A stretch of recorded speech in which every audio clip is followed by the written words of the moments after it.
Today, I'm going to show you how to use the Stardust liquid eyeshadow in the color 810. This is what it looks like. If you've never seen this before, it is a duochrome liquid shadow.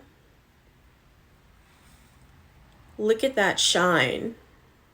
Now, you can wear it alone or you can wear it with your favorite eyeshadow look, but today I'm going to show you how to use it by itself.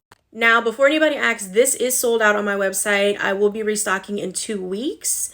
I have new packaging coming along with it. So this is going to be the old container. The new container is way cooler. So I'm going to show you 2 ways on how to use this. You can use it with a fluffy brush or you can just use your finger and blend it out.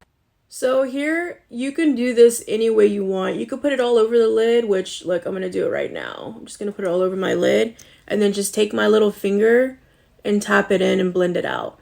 Now you do have to work a little fast with this because it does dry down very, very quick. And once it dries down, it's going to be a little bit harder for everything to move. Now, if you want, you could put multiple layers on this and just keep layering it and blending it out with your finger.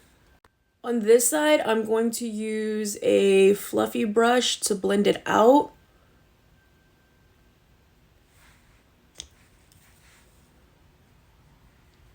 It's going to give the same effect.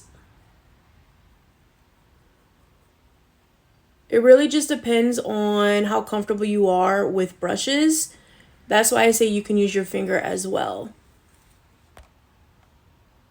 So this is what it looks like.